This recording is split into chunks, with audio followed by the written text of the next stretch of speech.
गई थी ना, एडवेंट ऑफ यूरोपियंस भी हो चुका था।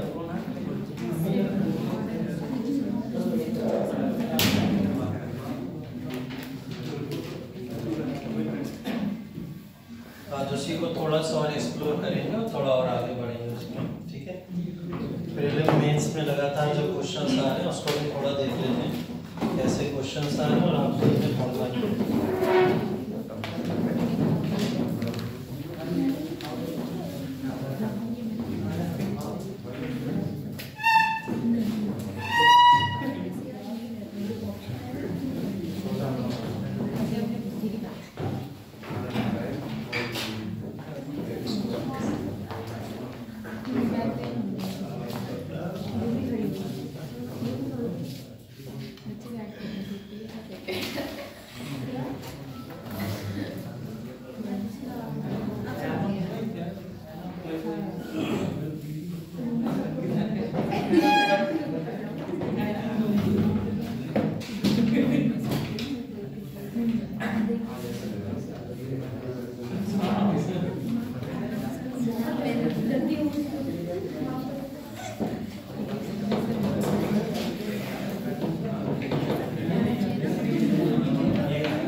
इसको तो खोल दो,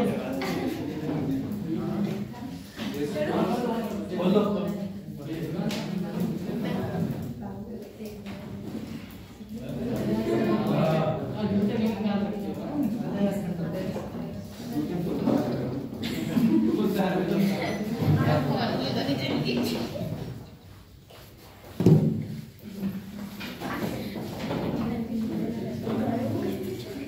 आप लोग का एक डिबेट रह गया, पता है ना अब कल था,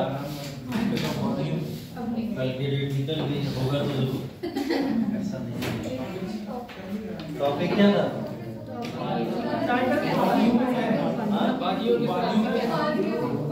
मुगल्स की उपाधियां, तो फेवर अनफेवर वाला टॉपिक था, उसके ऊपर तो कुछ सोचा समझा आप लोग नहीं कर पाओगे उसको,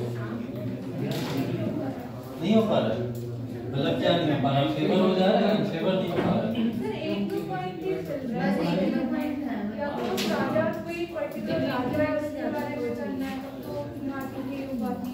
तो राजा ही की तो उपाधि चाहिए।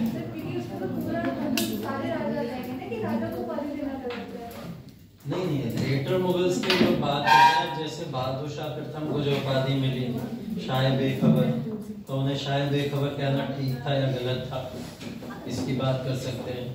अगर वो शाह बेखबर होते तो मराठों के साथ, जाटों के साथ, सिखों के साथ संबंध सुधार पाते, नहीं सुधार पाते। जस्टिफाई पॉइंट तो आप लोग यही दे सकते हो, है ना। इसके बाद में जहांगीर शाह को लंपट मूर्ख बोला जाता है, और लंपट मूर्ख होने का भी आप उसमें इसी तरीके के एग्जाम्पल दे सकते हो। उनके समय में उन्होंने जो कार्य किए, आप उससे जस्टिफाई कर सकते हो ना, उसको वैसा कर सकते हो। ऐसे ही आप लोग आगे भी और भी टाइटल्स बहुत सारे मिले हैं, 2-3 मुगल्स और मोहम्मद शाह को रंगीला जैसे मिला, उसको भी डिफेंस कर सकते हो। तो कई सारी चीजें डिफेंस की जा सकती हैं, वो आप लोग के ऊपर डिपेंड करता है कैसे डिफेंस करें।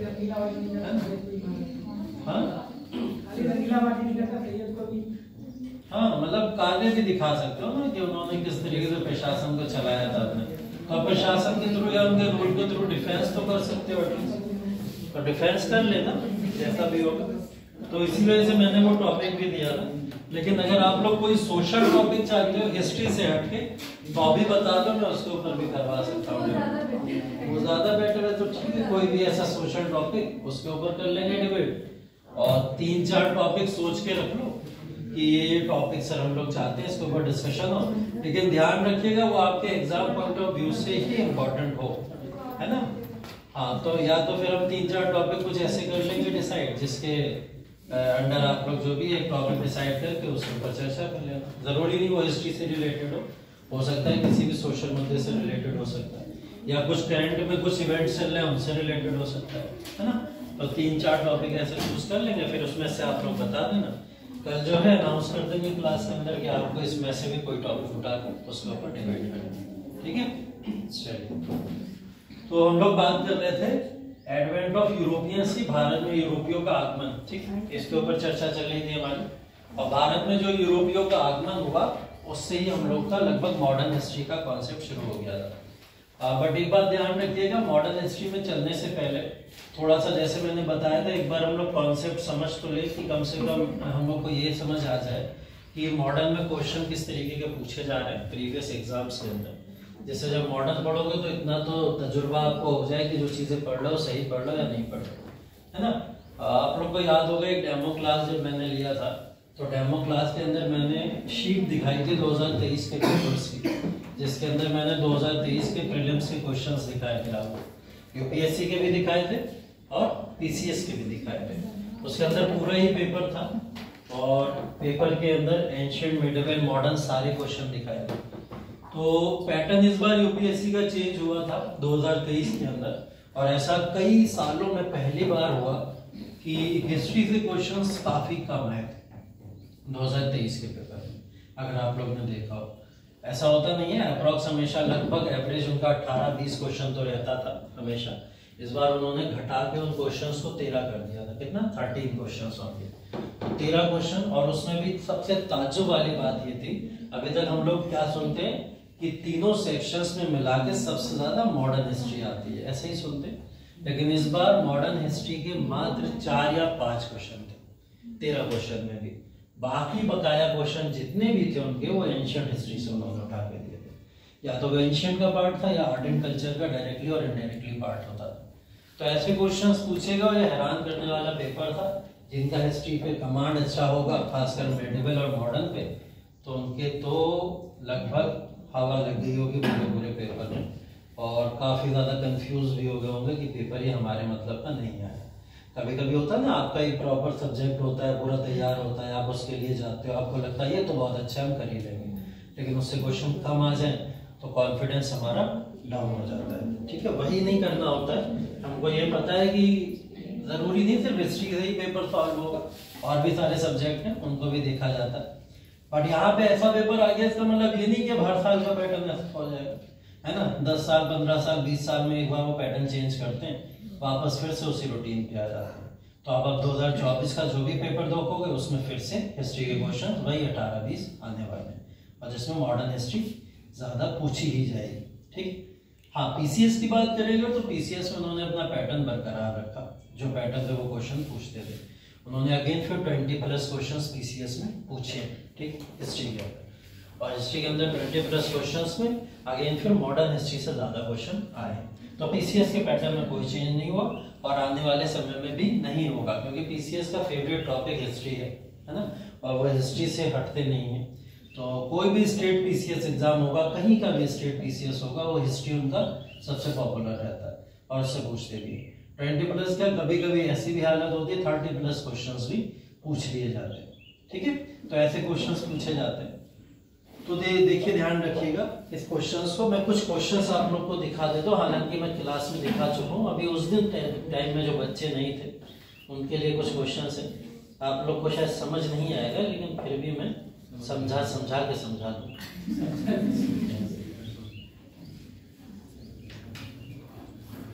देखिए 13 क्वेश्चन जो आपको यहाँ पे दिख रहे हैं हिस्ट्री के टोटल, इसके अंदर कई सारे एंशिएंट के हैं, मेडिवल के हैं, मॉडर्न के हैं, सभी तरीके के क्वेश्चंस यहाँ पे लाए हैं।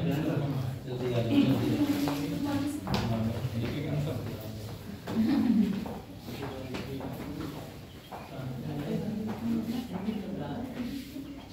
ठीक है, देखिए पहला क्वेश्चन सबको दिख ही रहा होगा, महासंघ से रिलेटेड एंशिएंट हिस्ट्री का क्वेश्चन था।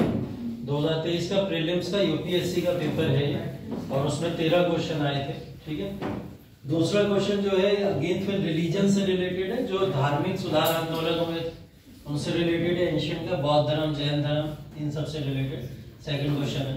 तीसरा क्वेश्चन दक्षिण भारत के अंदर जो भी उस समय वंश हुए थे, जैसे चोला, चेरा, पांड्या वगैरह, ये सब उनके बारे में तीसरा क्वेश्चन था।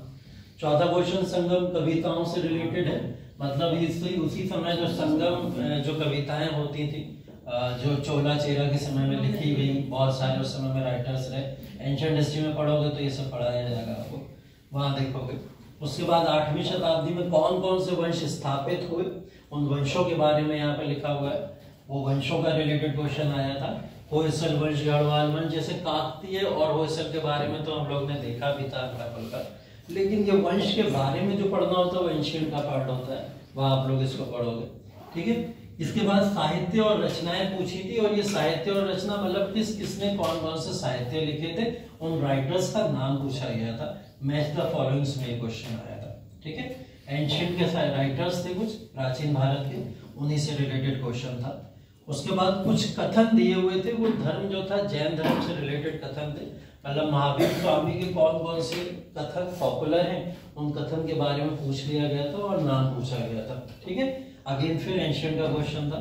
ये आ जाता है मेडिवल का क्वेश्चन, विजयनगर साम्राज्य। तुंगभद्रा रिवर बताया था मैंने आपको, संगम वंश के राजा देवराय प्रथम के द्वारा जो डैम बनाए गए थे ना, बांध बनाया गया था। ये वही क्वेश्चन है कि उस समय में तुंगभद्रा रिवर पर बांध किसने बनाया। और संगम, सालोक, तुलुक और अराबिडो वंश, इन चारों वंशज से रिलेटेड क्वेश्चन आ गया था मैचिंग करने को। ठीक है, आप लोग बहुत आसानी से उसको कर लोगे क्योंकि पढ़ा है आप लोग ने इसको। ठीक है, उसके बाद में मिडिवल गुजरात का जो रीजन है, मैंने आपको एक कहानी बताई थी बहादुर शाह के बारे में। बहादुर शाह ने क्या करा, पुर्तगालियों को क्या दे दिया था, गुजरात पूरा गुजरात थोड़ी दे दिया, दीव दिया था ना, बताया दीव को हैंड ओवर कर दिया था। किस वजह से कर दिया था, हुमायूं पीछे पड़ा था ना, हुमायूं मारने के लिए पीछे पड़ा था। रानी कर्णवती वाली स्टोरी याद है ना आप लोग को, तो हुमायूं पीछे पड़ा था, तो ये डर की वजह से पुर्तगालियों से क्या कर लेता है, डील कर लेता है। और वो डील करने के बाद में यहाँ पे ये अपना पूरा रीजन इनको दे देता है, और बहादुर शाह यहाँ से चला जाता है, दीव का पूरा रीजन इनको सरेंडर कर देता है। बाद में वही पुर्तगाली की हत्या कर देते हैं, बताया था ना ये सब। तो ये भी क्वेश्चन आप लोग कर लोगे आराम से। अगला देखिए मॉडर्न हिस्ट्री का क्वेश्चन था, उसमें पूछा गया था कौन सा बंगाल का गवर्नर जनरल इंडिया का गवर्नर जनरल बन गया था। ठीक है, और ये आप लोग अभी आगे पढ़ोगे जब आप लोग चार्टर एक्ट पढ़ोगे 1833 का, और 1833 के चार्टर एक्ट के अंदर विलियम बेंटिंक को गवर्नर जनरल से भारत का गवर्नर जनरल बना दिया गया। बहुत सीधा क्वेश्चन, कुछ भी टिल्ट नहीं किया इसके अंदर, ये क्वेश्चन आराम से कर लोगे। उसके बाद में अलेक्जेंडर रीड वगैरह ये लोग जो भी थे पुरातात्विक उत्खनन से रिलेटेड, जो सिंधु घाटी सभ्यता को खोजा गया, ठीक है, या फिर सिंधु घाटी सभ्यता से रिलेटेड जो भी प्लेसेस हैं, हड़प्पा, राखीगढ़ी, इस तरीके के जो भी प्लेसेस हैं, उनको खोजने वाले व्यक्तियों की सूची पूछ ली थी। ठीक है, तो जब आप ऐसे पढ़ोगे तो वहां पे कुछ ऐसी चीजों को बताया जाएगा एंशिएंट हिस्ट्री में, तो ये पुरातात्विक उत्खनन से रिलेटेड वहां पे बातें आपको पता चलेंगी जब आप सिंधु घाटी सभ्यता पढ़ेंगे। ठीक है, तो ये आपको देखने को मिलेगा। उसके बाद में एक अगला क्वेश्चन पूछा गया था, फिर अगेन बौद्ध और जैन धर्म से रिलेटेड, वहां स्थल दिए गए थे, प्लेसेस दिए गए थे, और वो प्लेसेस कैसे थे, गौतम बुद्ध से रिलेटेड कौन कौन से प्लेसेस इंपॉर्टेंट हैं। ठीक है, जैसे बोध गया हो गया, पाटलिपुत्र हो गया, इस तरीके के प्लेसेस को दिया था और पूछा गया था बौद्ध धर्म और जैन धर्म के जो इंपॉर्टेंट लीडर्स हैं उन्होंने कौन कौन से प्लेसेस में इतिहास लिखा, ऐसे तरीके के क्वेश्चन यहाँ पे पूछा गया था। 13वां क्वेश्चन जो था स्वदेशी आंदोलन से रिलेटेड था, 1905 हम लोग जब पढ़ेंगे, लाला लाजपत राय, बाल गंगाधर तिलक, विपिन चंद्र पाल, इनसे रिलेटेड बहुत इंपॉर्टेंट क्वेश्चन है, वो हम लोग यहाँ पे पढ़ेंगे। ठीक है, town hall, Calcutta town hall में मीटिंग हुई, ये सब मैं कहानी बताऊंगा जो आपको पता चले। तो ये क्वेश्चन यूपीएससी के प्रीलिम्स में पूछे गए, और इसमें आप मेजोरिटी देख लेंगे किसकी है, एंशिएंट हिस्ट्री की। ठीक है, जिसके अंदर 4-5 क्वेश्चन जो है वो आपके मॉडर्न से पूछे गए, एक क्वेश्चन, दो क्वेश्चन आपके मेडिवल से पूछे गए।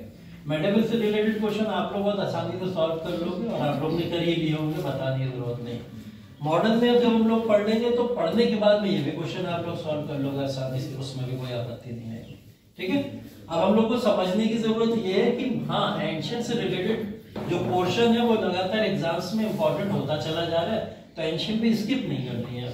जैसे पहले क्या करते थे, चलो इतिहास में मेडिवल पढ़ लेते हैं, मॉडर्न पढ़ लेते हैं, या ज्यादातर मॉडर्न पढ़ लेते हैं, हमारा एग्जाम कवर हो जाएगा। अब ऐसा नहीं है, अब आपको तीनों सेक्शन इक्वली ही पढ़ना पड़ेंगे।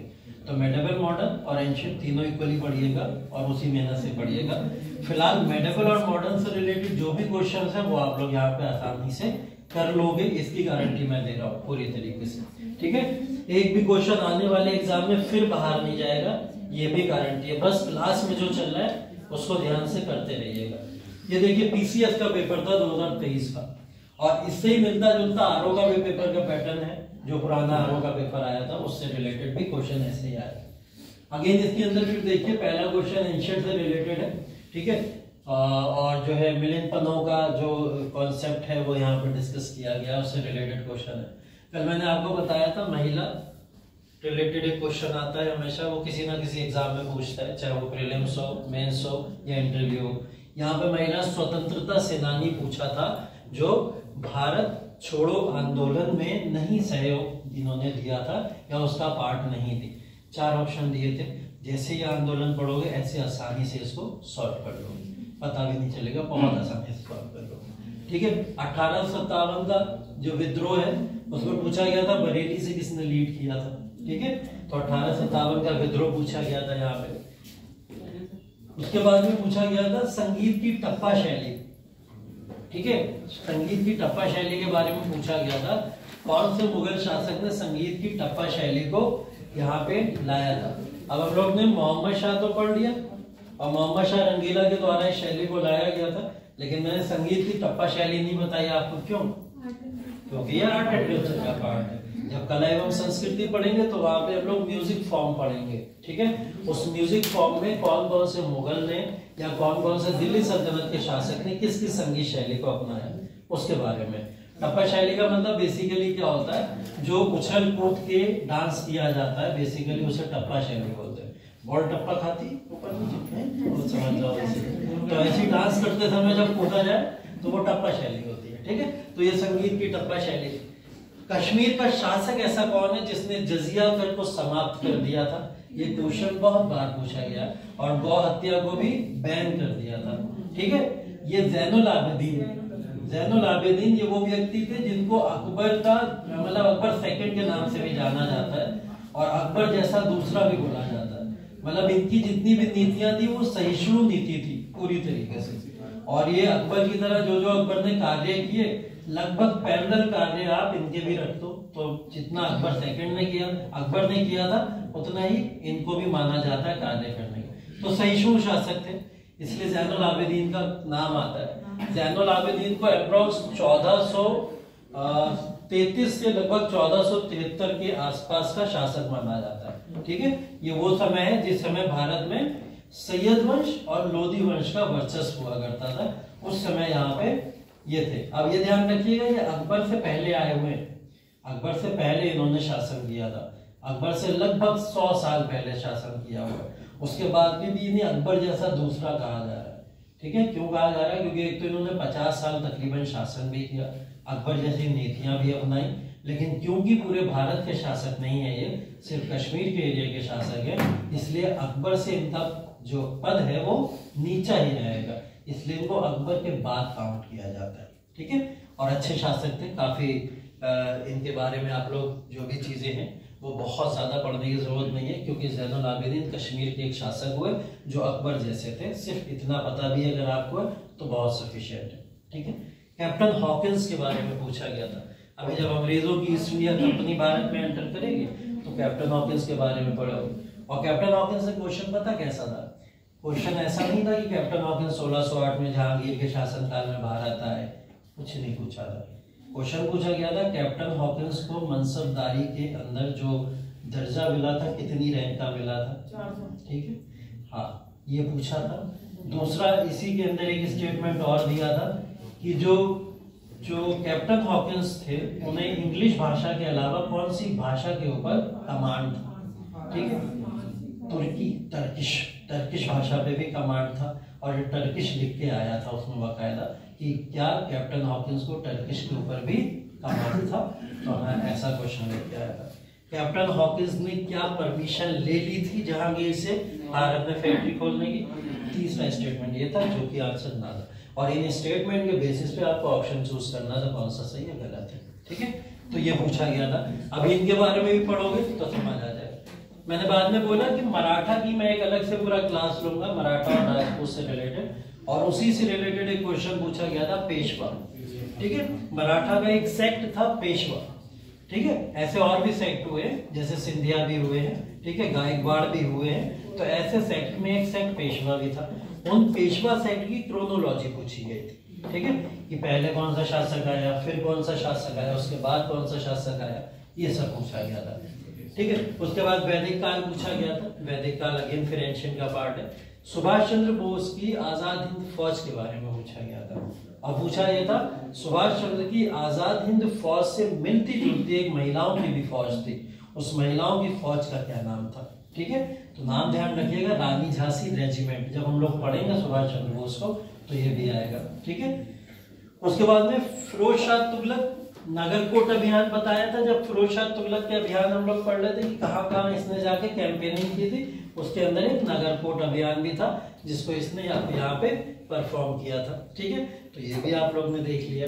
फिर एंशिएंट टाइम में अटैक किसने किसने किए और उनकी क्रोनोलॉजी क्या है? जैसे शाक आए थे, कुषाण आए थे और यूनानी आए थे, इनकी क्रोनोलॉजी का एक क्वेश्चन पूछा, अगेन एंशिएंट का क्वेश्चन है। ठीक है, उसके बाद में फिर यहाँ पे रामास्वामी नयनकर एक व्यक्ति हैं जिनका पार्टिसिपेशन पूछा जा रहा है, क्या नॉन कॉपरेशन मूवमेंट में था, क्या उन्होंने कांग्रेस को 1925 में छोड़ दिया था? ये दोनों स्टेटमेंट दिए थे और पूछा था दोनों में से सही कौन से। अभी नॉन कॉपरेशन मूवमेंट पढ़ोगे तो आपको इनके रोल के बारे में पता चलेगा। स्टेटमेंट दोनों सही है। ठीक है, उसके बाद में बुक्स दी गई थी और सब्जेक्ट पूछे थे। लाइक बुक्स के अंदर और सब्जेक्ट में क्या मतलब है? जैसे लिख दिया डिस्कवरी ऑफ इंडिया, ठीक है, जवाहरलाल नेहरू ने लिखी थी, जेल में रहती है किताब, और डिस्कवरी ऑफ इंडिया का सब्जेक्ट क्या था? सब्जेक्ट का मतलब विषय क्या था, किस विषय के ऊपर उन्होंने इस किताब को लिखा था? तो इतिहास। ठीक है, ध्यान रखिएगा, पूरा एंशिएंट से इतिहास उन्होंने उठाया है और अपने समय तक का पूरा इतिहास उसके अंदर उन्होंने लिखा हुआ। ठीक है, इसी तरीके से एक किताब और लिखी गई थी चाणक्य के द्वारा। कौन सी पॉपुलर है चाणक्य की किताब? अर्थशास्त्र। अर्थशास्त्र का विषय राजनीति और आर्थिकी से रिलेटेड था। ऑप्शन अब आप लोग देखिएगा, राजनीति दिया या आर्थिकी दिया। ठीक है, तो वैसे तो राजनीति से रिलेटेड पॉपुलर किताब है वो। तो ऐसी किताबें पर पूछा गया था कौन से विषय से रिलेटेड वो किताब है। ठीक है, 1918 के अंदर एक संयुक्त प्रांत किसान सभा बनी, उस किसान सभा के लीडर के बारे में पूछा गया था और एक स्टेटमेंट और दिया था। ठीक है, अब 1918 वाली एक किसान सभा है और एक 1936 वाली किसान सभा है, दो किसान सभा है। 36 वाली बहुत पॉपुलर है तो आप, क्योंकि स्वामी सहजानंद जो सरस्वती हैं उनके द्वारा वो किसान सभा बनाई गई थी और उसके अंदर जवाहरलाल नेहरू का बहुत बड़ा योगदान था। तो वो किसान सभा से रिलेटेड तो हम बहुत पढ़ लेते हैं, लेकिन 1918 की चीजों पे ज्यादा ध्यान नहीं देते।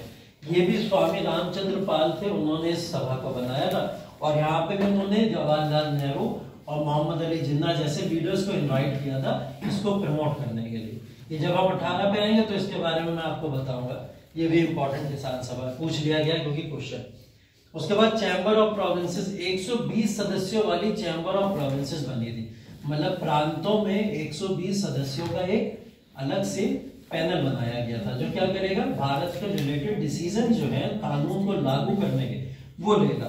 तो वो कौन से एक्ट में बनाया गया था? 1853 का एक्ट था। ठीक है, इसके बारे में जब 53 का एक्ट पढ़ेंगे तब हम लोग पढ़ेंगे इसके बारे में। लॉर्ड हार्डिंग के ऊपर बम जो मारा गया था, बॉम्ब कॉन्स्पिरेसी केस वाला जो था, वो कौन सी समिति उसके लिए जिम्मेदार थी?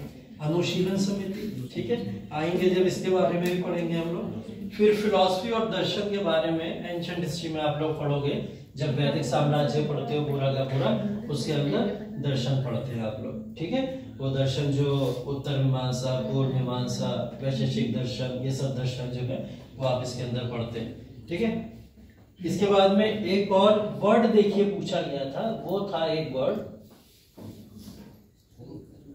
खरीदादार। खरीदादार वो शब्द है जो फरमान भेजने वाला अधिकारी होता था। ठीक है, खरीदादार मैंने बोला था ना, रैंडम कुछ शब्दों को पूछ लिया जाता है, ठीक है, एग्जाम में आपके, और वो शब्द अगर आपने पढ़े हैं तो वेल एंड गुड, नहीं पढ़े हैं तो फिर आपको उसका कुछ नहीं कर सकते। अब ये वो शब्द था जिसके बारे में शायद किताबों में भी नहीं मिलेगा आपको। ठीक है, अचानक से रैंडम में ये वर्ड पूछा गया, फिर कहाँ से ये शब्द आया, कैसे ये शब्द आया। ये शब्द आया था दैनिक भास्कर न्यूज़पेपर पढ़ा है आप लोगों ने, सुना होगा उसके बारे में, अगर नहीं पढ़ा होगा तो उसके अंदर एक बार एक आर्टिकल आया था, इस एग्जाम से जस्ट पहले की ही बात है, और उस आर्टिकल में एक शब्द लिख दिया था उन्होंने, खरीदादार।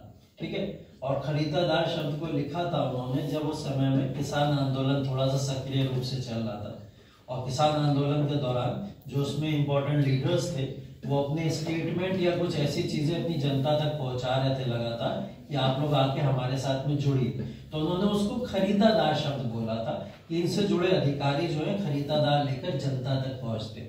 अब सोचिए कहाँ से उन्होंने वो स्टेटमेंट उठा के वो कहाँ डाला। ठीक है, तो हम ऐसे क्वेश्चन का कुछ नहीं कर सकते और इसके लिए परेशान होने की जरूरत भी नहीं।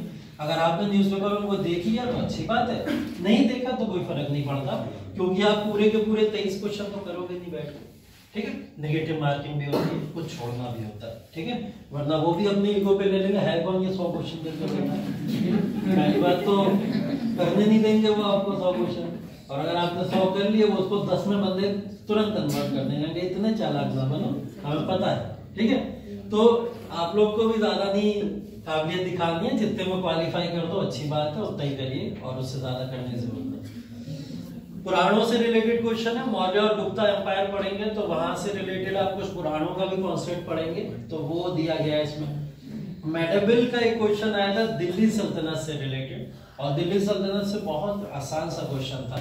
उसके अंदर इल्तुतमिश से संबंधित कौन है, बलबन से संबंधित कौन है, ठीक है, या फिर ऐसे ही लोधी जो सिकंदर लोधी है उनसे संबंधित कौन है, ऐसा ऑप्शन मिलाने को आया था। जैसे इल्तुतमिश से संबंधित कौन है, आगे डैश लगा के लिखा था डॉटर ऑफ इल्तुतमिश, रजिया सुल्तान के बारे में पूछा हुआ था। ठीक है, तो इस तरीके से ऑप्शन को मैच करने को आया था। आप वो क्वेश्चन देखोगे तो आसानी से सॉल्व कर लोगे, बहुत आसान क्वेश्चन था। ठीक है, 1857 प्लेसेस दिए थे एक तरफ रिवोल्ट के, और प्लेसेस से रिलेटेड कौन कौन से लीडर्स थे, उन लीडर्स का दिया हुआ था। तो प्लेसेस और लीडर्स ऐसे करके क्वेश्चन दिया गया था। ठीक है, और इसके बाद में एक क्वेश्चन पूछा था, इनमें से बताइए कौन सा सबसे अंत में हुआ। क्या होम रूल लीग सबसे अंत में हुई, जलियांवाला बाग अंत में हुआ, या फिर खिलाफत आंदोलन अंत में हुआ, या मोपला अंत में हुआ। अब आप इसके बारे में जब पढ़ोगे सारी घटनाएं 1919, 20 और 21 की हैं, सब आसपास की हैं, बहुत क्लोज है। ठीक है, तो आपको इसमें क्या करना पड़ता, सबसे अंत वाला ढूंढना पड़ता। तो ये क्रोनोलॉजिकल ऑर्डर है। अगेन फिर हम लोग जब इसको पढ़ लेंगे तो आपको ये बिल्कुल भी लगाने में परेशानी नहीं होगी। हड़प्पा की एक साइट पूछी गई थी आलमगीरपुर, और पूछा था आलमगीरपुर जगह कहाँ पड़ती है। ठीक है, आलमगीरपुर जगह कहाँ पड़ती है इसके बारे में, हाँ उत्तर प्रदेश का रीजन है, तो उत्तर प्रदेश या यूनाइटेड प्रोविंसेस की जगह पे पड़ती है आलमगीरपुर, और सबसे पूर्वी भाग है, यहीं से सिंधु घाटी सभ्यता समाप्त हो जाती थी। ठीक है, तो ये सबसे पूर्वी इलाका है सिंधु घाटी सभ्यता, इसलिए यहाँ से पूछा गया था। सबसे उत्तरी इलाका भी पूछा जा सकता है, मांडा। ठीक है, मांडा के बारे में पूछा जा सकता है, सबसे उत्तरी इलाका कौन सा था। तो ऐसे क्वेश्चंस कभी कभी पूछ लेता है, तो आपको लोकेशंस तो पता होनी चाहिए कौन सी का। तो देख रहे हैं क्वेश्चंस बहुत हैवी नहीं है, ऐसे नहीं है क्वेश्चन की क्लास के डिस्कशन से बाहर जाए, और जो भी क्लास में डिस्कशन किया जाएगा प्लस जो भी नोट्स मैं देता जा रहा हूँ बहुत इंपॉर्टेंट है। कल कोई मुझसे पूछ रहा था, सर ये जो आप नोट्स देते हैं इसमें से क्वेश्चन आएंगे या नहीं आएंगे कोई पूछ रहा था, तो मैंने यही बोला था, मैंने यही बोला था, जितने भी नोट्स मैं दे रहा हूँ अगर आप उसको कायदे से पढ़ लो क्लास के डिस्कशन के बाद, तो ये बिल्कुल आपके काम आएंगे और एग्जाम में इससे बाहर क्वेश्चन नहीं जाएंगे। सर उस समय आपको कैसा लगा? मुझे बहुत अच्छा लगा। जब मेरे ऊपर थोड़ा भी कोई डाउट करता है ना तो मुझे प्रूव करने में बहुत मजा आता है ना। तो इसीलिए मैंने जो है ये क्वेश्चन आपके सामने आज दिखाए भी, और थोड़ा सा आप लोगों का भी टर्म डेवलप हो गया। मैंने ये भी सोचा कि मैं आधुनिक भारत शुरू करने वाला, तो आप लोग डाउट में ना पड़ो कि कम से कम सर जो करा रहे हैं और हम इतनी मेहनत से जो 1.5 घंटा बैठ के यहाँ अपना दिमाग चला रहे हैं, पता नहीं वो किसी काम का है या नहीं है ना। तो इसीलिए मैंने कहा बता दूं आपको। और मैंने एक स्टेटमेंट उसके बाद ऐसा भी कुछ दिया था कि मेरे पास एक नोटबुक भी है और उस नोटबुक में मैंने कई सारे नोट्स बनाए हैं और लगभग 2018 से लेकर 23 तक का पेपर यूपीएससी और यूपीपीएससीएस का उससे बाहर नहीं है, ठीक है। पूरी कॉपी के अंदर एक एक वर्ड अंडरलाइन किया हुआ है मैंने, मैं आपको दिखाऊंगा भी कभी मौका मिलेगा तो, जब क्लास का अंत हो रहा होगा। लेकिन अनफॉर्चुनेटली वो नोट्स आप लोग को समझ नहीं आएंगे क्योंकि वो मेरी अपनी भाषा के लिखे हुए नोट्स हैं। उसको आप फारसी तुर्की समझ लीजिए, ठीक है, तो वो आप लोग के किसी काम के नहीं है। लेकिन मैं उसी में से बहुत सारी चीजें अपने नोट्स में ऐड करके यहाँ पे लाता हूँ, इसीलिए रेगुलर नोट्स अपलोड करता हूँ, अपडेट भी करता हूँ, जिससे आप लोग उसको पढ़ते रहो और रेगुलर उसमें डाउट्स को भी ढूंढ के निकालते रहो, ठीक है। इसका मतलब ये बिल्कुल नहीं है कि आप लोग एनसीईआरटी पढ़ना छोड़ दें। अगर ये ट्रस्ट भी आपको हो जाए कि हाँ सर के नोट्स में से सब आ रहा है, तब भी एनसीईआरटी नहीं छोड़ना, क्योंकि एनसीईआरटी आपकी अंडरस्टैंडिंग लेवल बढ़ाता है। क्वेश्चन मिले चाहे ना मिले उसमें से, लेकिन आपकी अंडरस्टैंडिंग लेवल लगातार बढ़ेगी, ठीक है। और उससे फायदा क्या होगा, मेंस पॉइंट ऑफ व्यू का लिखने का नजरिया आपका बदल जाएगा, बहुत अच्छे से बदल जाएगा। क्योंकि इन शॉर्ट नोट्स में मैं सारी चीजें आप तक नहीं पहुंचा सकता, सिर्फ और सिर्फ उतनी पहुंचा सकता हूँ जितनी आपकी प्रीलिम्स या मेंस के क्वेश्चन से रिलेटेड है। लेकिन अगर आपको अपनी थिंकिंग और आइडियोलॉजी को चेंज करना है, अपने आंसर पैटर्न को बदलना है, तो एनसीईआरटी से बहुत सीखना पड़ेगा, ठीक है। तो उससे सीखने की कोशिश करिएगा। फिलहाल आते हैं अपने टॉपिक के ऊपर, ठीक है, जो हम लोग कल डिस्कशन कर रहे थे, भारत के अंदर यूरोपियों का आगमन।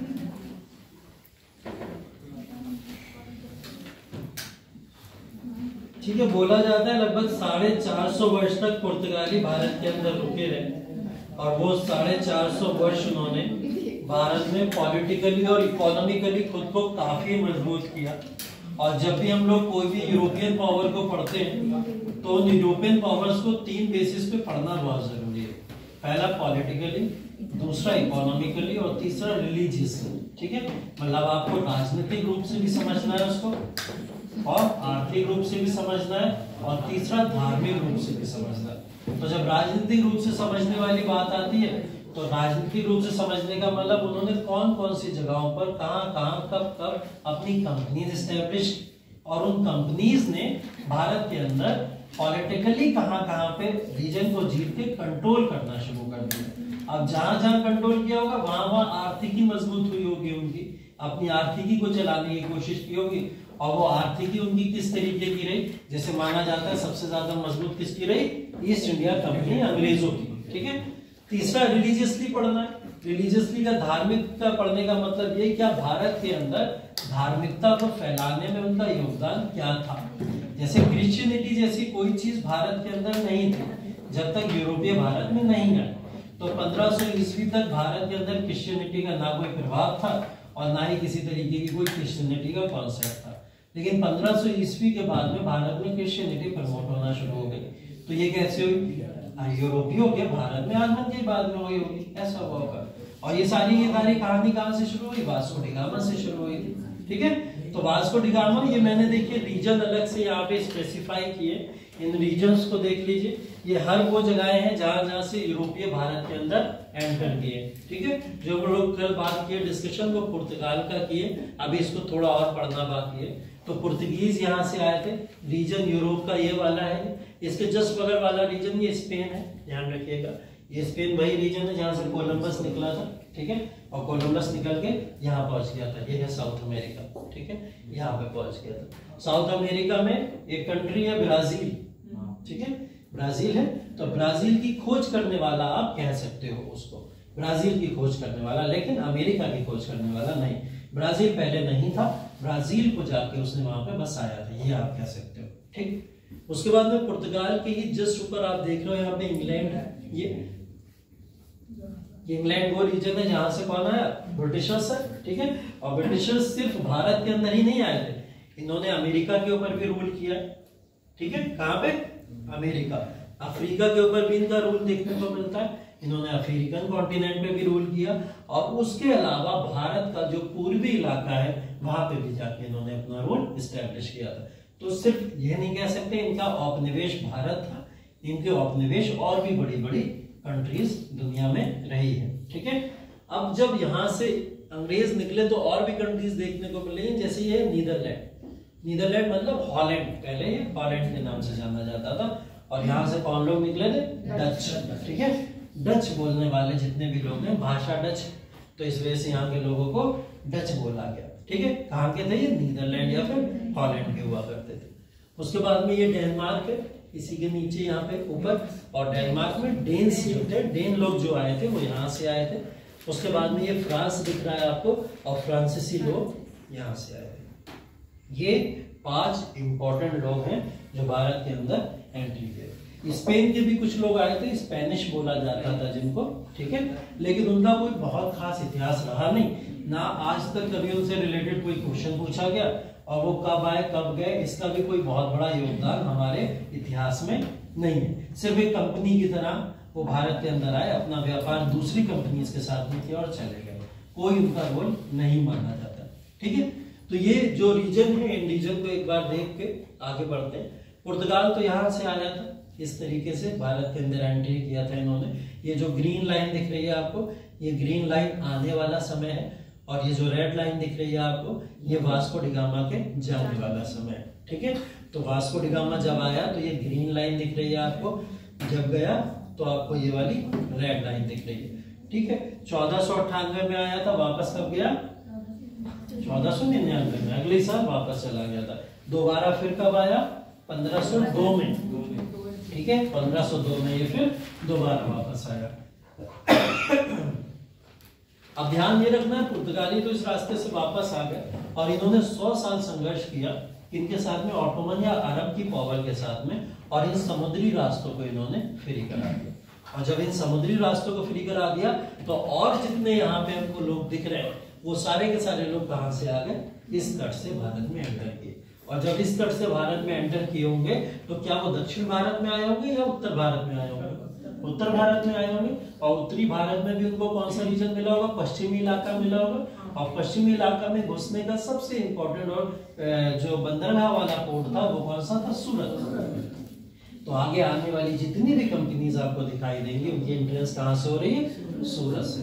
तो चारों कंपनी सूरत में आई, और बाकी सिर्फ और सिर्फ पुर्तगाल कालीकट या कोची के अंदर एंटर करता है। इतना याद यहाँ पे हमें रखने की जरूरत है। क्रोनोलॉजी आप लोग को याद हो गई होगी अब तक, कौन सी है? PD, ED, F. ठीक है, ये वाला डच है और ये वाला डेन्स है, ध्यान रखिएगा। ठीक है, तो पहले पुर्तगाली आए थे, फिर डच आए थे, फिर इंग्लिश आए थे, फिर डेन्स आए थे, फिर फ्रांसीसी आए थे। इसके अंदर जो सबसे पहले पावर आई वही सबसे अंत में भारत से गई। लगभग 450 वर्ष ये लोग भारत के अंदर रहे, और जिसके अंदर गोवा इन्होंने जो एक बार छीना था, उस गोवा के ऊपर इन्होंने अंत तक शासन अपना किया है। ठीक है, तो अब ध्यान रखिएगा, देखिए पुर्तगीज, डच, डेन्स और फ्रांसीसी, इन 4 कंपनीज को हटा के अंग्रेज एकमात्र ऐसी कंपनी बचे जिन्होंने भारत के ऊपर रूल किया। ठीक है, अब इन चारों कंपनी से किस तरीके से इन्होंने निपटा होगा, क्या इनका स्ट्रगल रहा होगा, इस स्ट्रगल को समझना भी जरूरी है।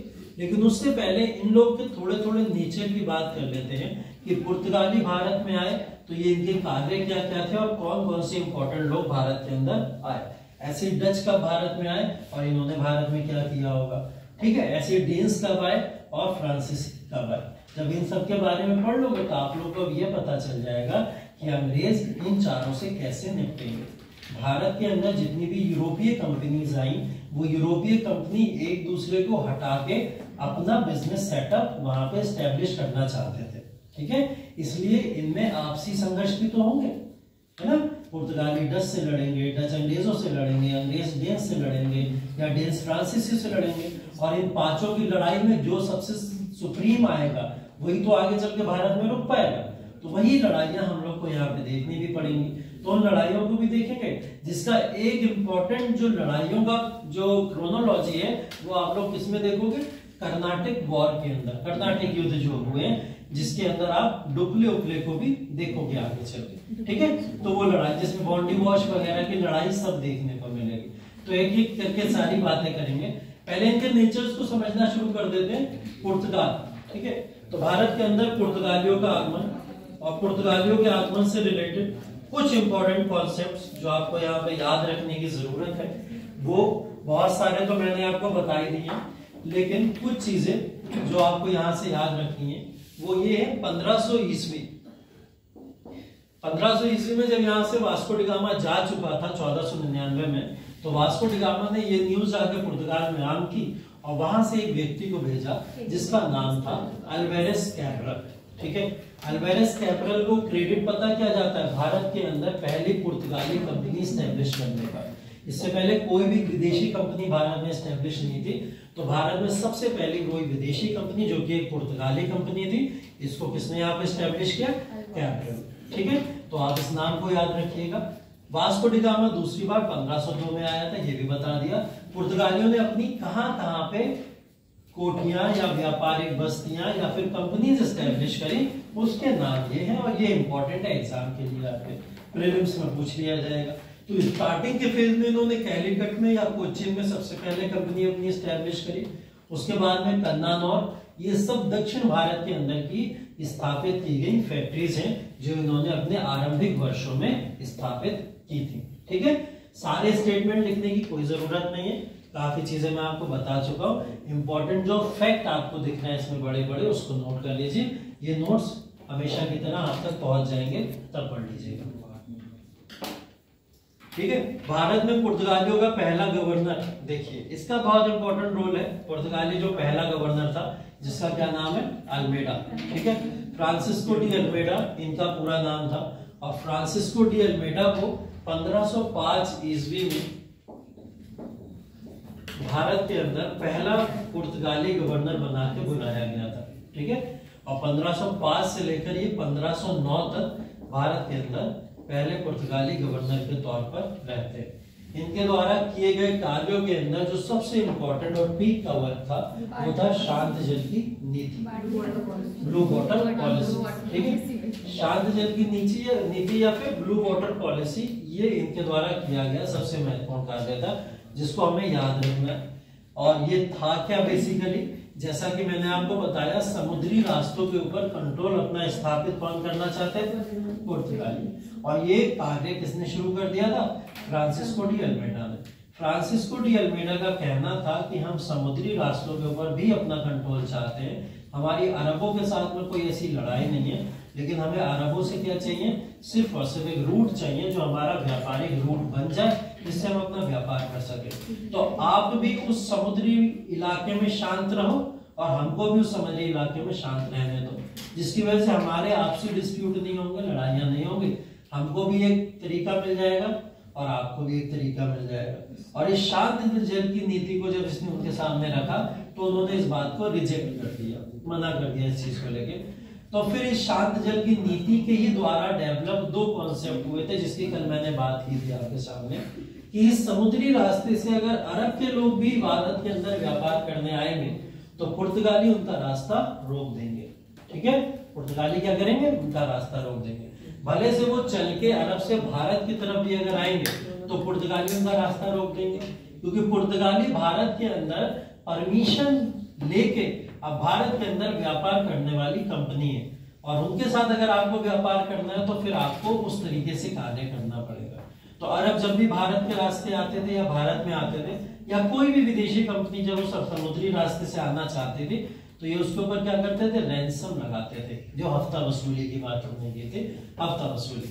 तो वही जो फिल्मों के अंदर आप लोग देखते हैं ना, वो खो-खो पे जाते हैं हफ्ता वसूल करने, ये कहाँ बंदरगांव पे जाते थे हफ्ता वसूल करने। तो ये बंदरगांव वाली हफ्ता वसूली यहाँ पे होती थी। तो ये हफ्ता वसूली वाला कॉन्सेप्ट यहीं से शुरू निकला, जिसको रैंसम बोला जाता है। इस तरीके से आप रैंसम को मेंशन कर सकते हो। रैंसम का कॉन्सेप्ट होता था। रैंसम के अलावा एक कॉन्सेप्ट और हुआ यहाँ पे जिसको बोलते थे कार्टस सिस्टम, ठीक है। अगर आपको रैंसम से बचना है तो आपको क्या करना पड़ेगा? कार्टस लेना पड़ेगा। कार्टस का मतलब क्या होता था? एक पास होता था, ठीक है, क्या होता था, पास होता था। पास का मतलब कि अगर आप किसी भी बॉर्डर को क्रॉस करना चाहते हो तो आपको क्या करना पड़ता है, टैक्स देना पड़ता है, और उस टैक्स देने के बदले में आपको एक पास बनवाना पड़ेगा। अभी आज के समय में आप लोग जब भी एक डिस्ट्रिक्ट से दूसरी डिस्ट्रिक्ट में भी एंटर करते हो तो टोल प्लाजास बनते हैं, ठीक है, और टोल प्लाजा के अंदर अगर आपके पास में पहले से ही फास्टैग वाला रिचार्ज है तो आप ऑटोमेटिक निकल जाओगे क्योंकि आपके पास में पास है।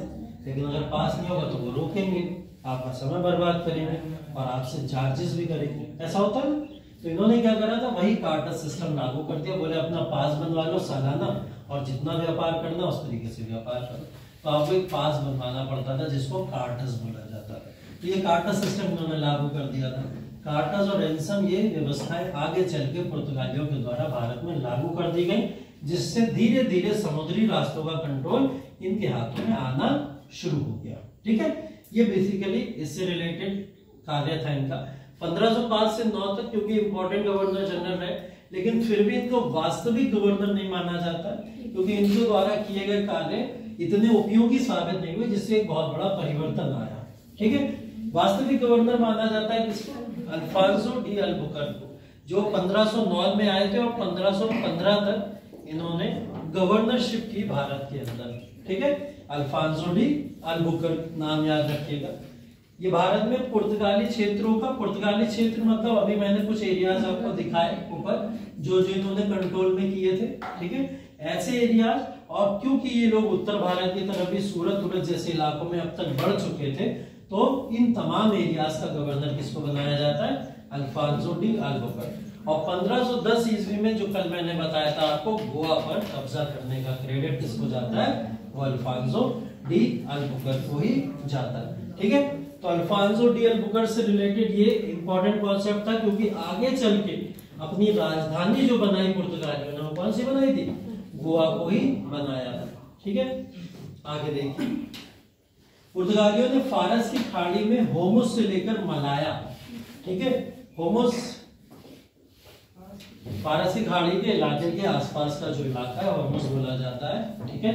उस इलाके के अंदर व्यापार की सबसे सुप्रीम चीज जो थी पूरी दुनिया में वो यहाँ देखने को मिलती है। और आज के समय में भी होर्मुज की जो खाड़ी है इससे रिलेटेड बहुत सारे डिस्प्यूट चलते रहते हैं। डिस्प्यूट क्या चलते रहते हैं, जैसे तुर्की जो थी, तुर्की को इस खाड़ी के ऊपर व्यापार करने के तमाम अधिकार को छीन लिया गया था। कब, जब फर्स्ट वर्ल्ड वॉर हुआ था, ठीक है।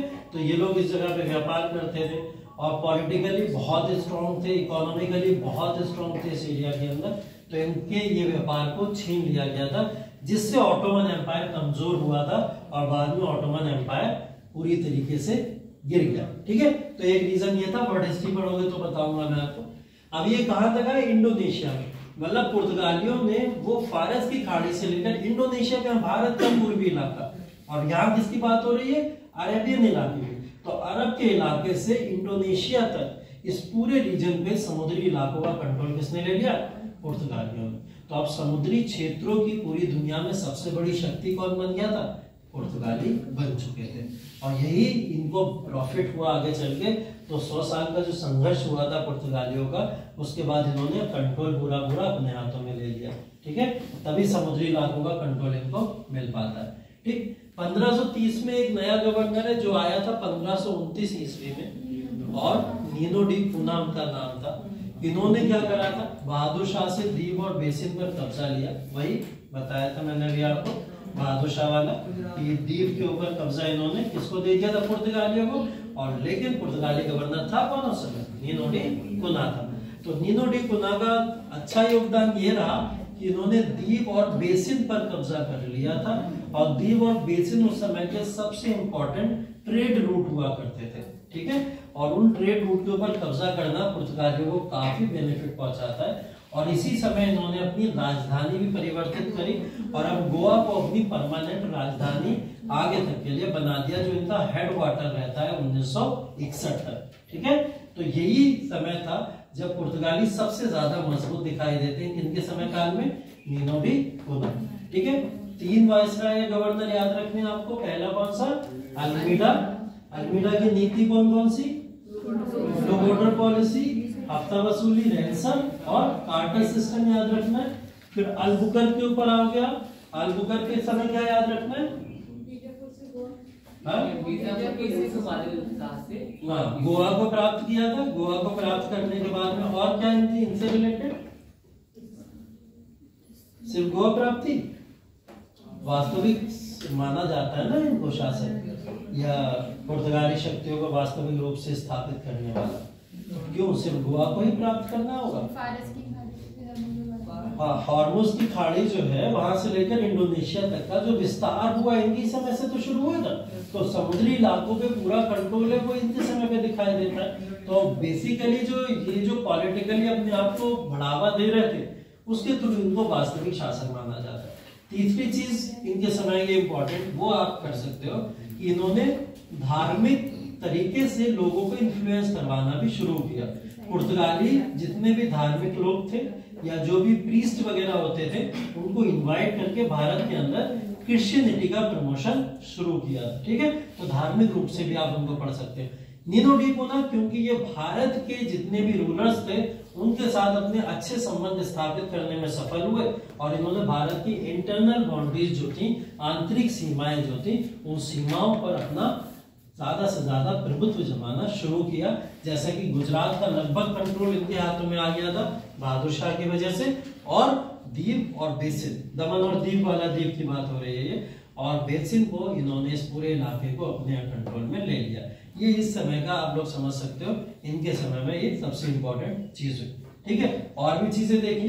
पश्चिमी तट पर इन्होंने सालसेट, दमन और बॉम्बे इस इलाके के ऊपर भी कंट्रोल अपना लेके गए। ठीक है, और पूर्वी तट पर इन्होंने मद्रास और सेंट थोम अगेन फिर एक जगह पड़ती है दक्षिण भारत में, तमिलनाडु। ठीक है, और बंगाल में हुगली की बस्तियां भी स्थापित की।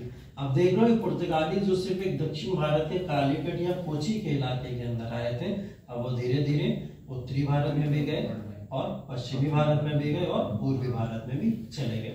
तो ये किसके दौरान हुआ? नीनो डी कोना के दौरान। और इन्हीं 3 गवर्नर को आपको अच्छी तरीके से याद रखना। यहाँ ये भी लिखा जा रहा है कि 16वीं शताब्दी के अंत तक भारत में पुर्तगाली शक्ति का पतन हो गया। ठीक है, 16वीं शताब्दी के अंत तक। 16वीं शताब्दी का अंत कौन सा माना जाएगा? लगभग 1590-100 वही समय है। 16वीं शताब्दी का अंत वही माना जाएगा कि 1590 के बाद का जितना भी समय है। ठीक है, लेकिन पुर्तगाली शक्ति पूरी तरीके से समाप्त नहीं हुई है ये नहीं कह सकते, लेकिन इनकी जो शक्ति थी, जो ये पूरे दुनिया के अंदर अपनी शक्ति को बढ़ा रहे थे, वो शक्ति धीरे धीरे डिग्रेड करना शुरू हो गई। उसका कारण क्या मानेंगे?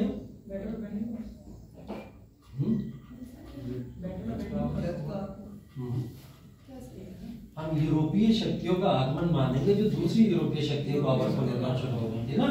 दूसरी यूरोपीय शक्ति पावरफुल होना शुरू हो गई थी और वो दूसरी यूरोपीय शक्ति जब पावरफुल होना शुरू हुई उसकी वजह से ये लोग कमजोर होना शुरू हो गए। ठीक है, तो पुर्तगालियों के बाद कौन आया था भारत में? डच आया था। और डच ऐसा नहीं है कि 1602 में आए, ठीक है, उन्होंने अपनी फैक्ट्री स्टैब्लिश की थी, लेकिन 1598, 97, 96 वो समय जब डच ने अपना प्रभुत्व स्थापित करना शुरू कर दिया था। तो उसी समय में लगभग पुर्तगाली डाउनग्रेड होना शुरू होते, लेकिन समाप्त नहीं हुए। अब इनका इतिहास आगे और बचा, लेकिन हाँ ये चीज है कि इनका पतन धीरे धीरे शुरू हो गया था। अब इन्होंने धीरे धीरे दमन, दीव और गोवा को छोड़कर भारत में अपने सभी अधिकृत क्षेत्रों को खो दिया था। ठीक है, जो भी क्षेत्र अभी तक पीछे पड़े आपने उन सबको ये खो चुके थे। किसको छोड़कर? दमन, दीव और गोवा को छोड़कर। ठीक है, यही क्षेत्र इनके पास में अब रह गए और ये काफी लंबे समय तक इनके पास में। इनका योगदान देख लीजिए। योगदान में तंबाकू की खेती, ठीक है, तंबाकू की खेती जितना भी आज के समय में आप लोग देखते हो, कपिल देव से लेकर शाहरुख खान तक जितने भी आप लोग एडवर्टीजमेंट देखते हो उसका कारण कौन है? पुर्तगाली। ठीक है, जुबान केसरी वाले जितने भी कॉन्सेप्ट देखते हो कहाँ से डेवलप हुए? यहीं से डेवलप। ठीक है, तो तंबाकू की खेती। अब कई बार ये क्वेश्चन पूछा जाता है ना, तंबाकू इतना ही हानिकारक है, शराब इतना ही हानिकारक है, तो बैन क्यों नहीं कर दिया जाता? पूछा जाता है।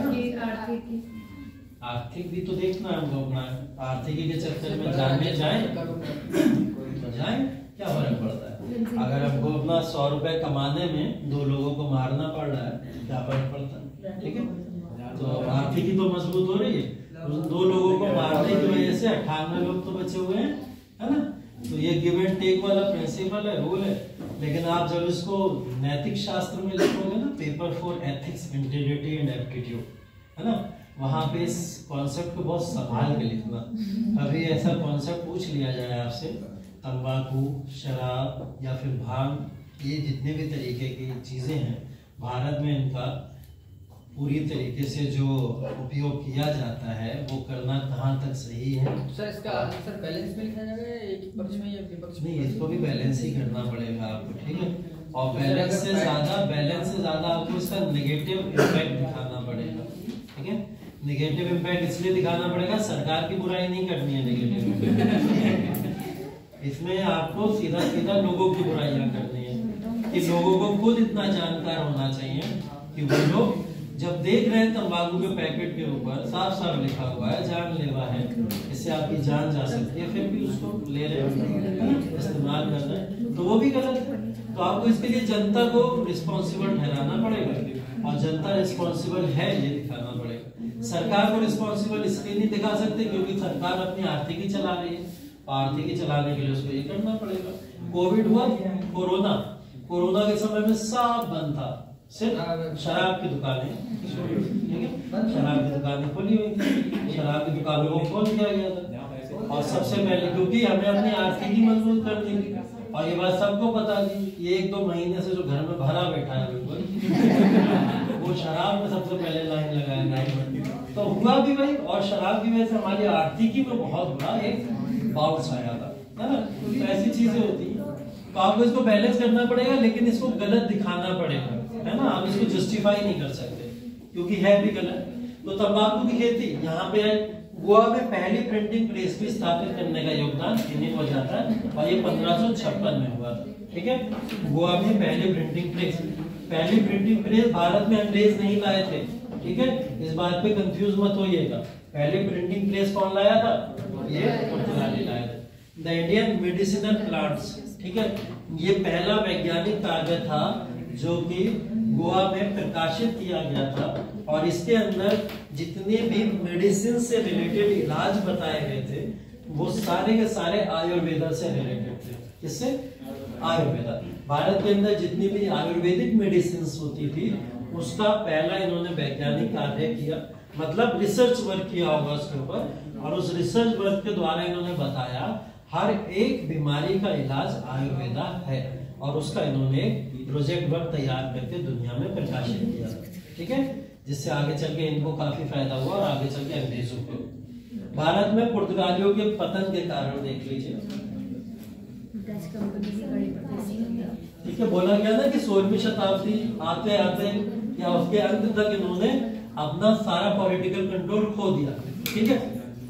अल्फांसो के बाद में जितने भी उत्तराधिकारी आए वो कैसे थे? वो अयोग्य थे। एक बात देखिए, याद रखिएगा, अगर आपको कभी भी किसी के पतन का कारण लिखना हो, कोई भी अंपायर, पहला पॉइंट यही रहता है, ठीक है, किसी का भी पतन, ठीक है, तो उसको याद रख लीजिए, रट ही लीजिए। मतलब सबसे इंपॉर्टेंट शासक आपको पता है यहाँ का ये है, उसके बाद जो भी उत्तराधिकारी आए होंगे वो कमजोर आए होंगे, अयोग्य आए होंगे, जिसकी वजह से पतन हो गया, बस सिंपल सी बात, ठीक है। दूसरा पॉइंट ये, धार्मिक मामलों में बहुत असहिष्णु थे, मतलब इन्होंने कट्टरता को भारत के अंदर लाना शुरू किया। भारत के अभी तक के इतिहास के अंदर जो भी रूलर्स आए थे उन्होंने यहाँ पे, चाहे वो दिल्ली सल्तनत के भी शासक आए हो, उनका भी साम्राज्य मिला जुला रहा, उन्होंने भारत के अंदर आए जरूर, लेकिन भारत के अंदर सहिष्णुता नीति को भी संभाल के रखा, ठीक है, मतलब थोड़ा बहुत बढ़ावा हिंदू मुस्लिम एकता की तरफ उनका रहता जरूर था। लेकिन ये लोग आए, इन्होंने इसको सिर्फ और सिर्फ वन वे कर दिया, इन्होंने बोला सबको क्रिश्चियनिटी अडॉप्ट कर लेनी चाहिए, ठीक है, और इसके ऊपर प्रेशर करना शुरू किया। तो दूसरा रीजन तो यही हो गया, इतने बड़े आप जो है धार्मिक प्लेस के अंदर एक नया धर्म लाके थोप नहीं सकते, ठीक है, अपील कर सकते थे, रिक्वेस्ट कर सकते थे, इन्होंने वो काम नहीं किया, इन्होंने जबरदस्ती करना शुरू किया, जो फेलियर का दूसरा कारण है। ठीक है, इस बात को आप लोग आगे और अच्छे से समझोगे। जब अंग्रेजों ने अपनी धार्मिक नीति को थोपना भारतीयों में शुरू किया, तब हमको धार्मिक सामाजिक सुधार आंदोलन देखने को मिले। ठीक है, तो वो भी देखने को आपको और अच्छे से समझ आएगा। फिलहाल ये असहिष्णु और कट्टर किस्म के लोग थे जो क्रिश्चियनिटी को इतना प्रमोट करना चाहते थे, जिससे भारत के लोगों ने स्वीकार नहीं किया, और ये इनके फेलियर का दूसरा कारण था। तीसरा कारण ये था कि इन्होंने जो भी अपना प्रशासन चलाया, उसके अंदर ये बिल्कुल भी इलीगल वर्क करने से नहीं कतराते थे। चोरी करना होता था चोरी करते थे, डकैती करना होती थी डकैती करते थे। प्रशासन के अंदर किसी भी तरीके की कोई बुराइयों को इन्होंने दूर करने की कोशिश नहीं की। ठीक है, मतलब करप्शन, आप अगला पॉइंट इसके अंदर लिख सकते हो। इनके दौरान, प्रशासन के दौरान करप्शन सुप्रीम लेवल पर चला गया था, जो इनके फेलियर का तीसरा कारण बना। ठीक है, उसके बाद में अगला पॉइंट भाई, डच वगैरह जो आगे आ गए थे और उन्होंने आधुनिक नीतियों का उपयोग किया। डच के साथ स्पेनिश भी आगे बढ़ रहे थे धीरे धीरे। तो डच और स्पेनिश आने के बाद में, इसके बाद इनका दबदबा दुनिया के अंदर खत्म होना शुरू हो गया। ठीक है, तो इनकी नीतियां डचों और स्पेनिश नीतियों से काफी पिछड़ी थी और बेकार थी, जिसकी वजह से पुर्तगालियों का दमन होना शुरू हो गया। ठीक है, चौथा पॉइंट आप इसके अंदर ये मेंशन कर सकते हैं। पांचवा पॉइंट, भारत के अंदर मुगल साम्राज्य की ताकत बढ़ती चली गई इसके बाद में। ठीक है, और मराठों का भी उदय होना शुरू हो गया था। इससे पहले दिल्ली सल्तनत जरूर विकसित हो रही थी, लेकिन हम लोग देखते हैं पूरी की पूरी 16वीं शताब्दी जो है वो मुगलों की गोल्डन एज कहलाती है कि नहीं कहलाती है? अकबर का एज है पूरा का पूरा। और उसके अलावा मराठों के अंदर आप देखो तो शाहजी, शिवाजी, ऐसे रूलर्स आ रहे हैं। तो ये कहाँ किसी विदेशी पावर को टिकने देंगे? तो इनको एक नुकसान ये भी हुआ, इनको लगा था दिल्ली सल्तनत जैसी सल्तनत है तो उसको तो देख लिया जाएगा, लेकिन ये नहीं पता था अचानक बाबर अटैक करेगा और ये सब चीजें होना शुरू हो जाएंगी। तो ये सब चीजें आप लोग यहाँ पे मेंशन कर सकते हो कि मुगलों की बढ़ती ताकत और मराठों की बढ़ती ताकत ने इनको भारत में कहीं भी रुकने नहीं दिया। ठीक है, उसके बाद में ब्राजील की खोज वाला जो कॉन्सेप्ट है वो तो आप देखोगे जो मैंने बताया था आपको। कोलंबस वगैरह उधर निकल गया, ब्राजील वगैरह को देखा, और वहां से इन लोग का जो मोटिव था भारत के ऊपर कंट्रोल करने का, जो भी चीजें थी, वो इनका ध्यान जो था यहाँ से आकर्षित कहाँ हो गया, अमेरिका की तरफ भी हो गया था, जिसने इनको यहाँ पे भी नुकसान पहुंचाना शुरू किया।